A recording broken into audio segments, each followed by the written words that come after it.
பார்க்க போகிறது வந்து தாளக சுண்ணம்னு சொல்லிட்டு இது வந்து வேதை முறைக்கும் ரசமணி செய்முறைக்கும் இது பயன்படும். மருத்துவத்துக்கும் நல்ல ஒரு பலனை தரும். இப்போ இதுக்கு தேவையான பொருள் பார்க்கலாம்.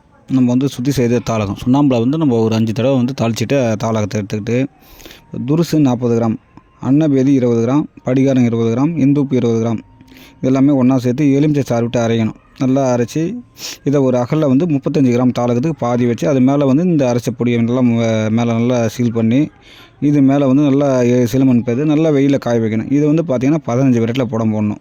இது போல் வந்து திருப்பியும் வந்து 20 விரட்டில் புடம் போடணும். சீல் பிரிக்காத வந்து 3 புடம் போடணும். 25 விரட்டில் இப்போ போட சொல்ல வந்து இது வந்து உருகி கட்டி போயிருக்கும். இது வந்து மேற்கொண்டு அடுத்த லெவலுக்கு போகிறது என்னன்னாக்கா இதுக்கு தாளக்கட்டு ஒரு பங்குனா வீரம் வந்து அரை பங்கு சேர்த்துக்கிட்டு இது வந்து நம்ம நவாச்சார நீர் போட்டுருவோம் ஏற்கனவே போன வீடியோவில்.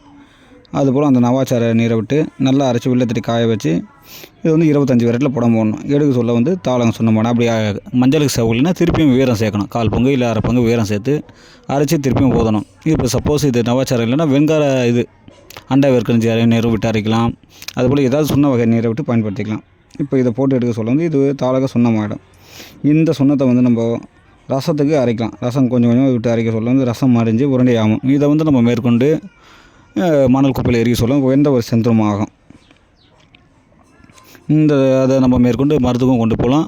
அது நம்ம ஏற்கனவே தாளக ரசமணியெல்லாம் போட்டுருவோம். அந்த வகையில் கொண்டு போக சொல்லுங்கள். உயர்ந்த ஒரு அனுமாற்றத்தை உண்டு பண்ணோம். இது எளிமை முறை தான். வாய்ப்புள்ளவரும் செய்து பாருங்கள். நன்றி, வணக்கம்.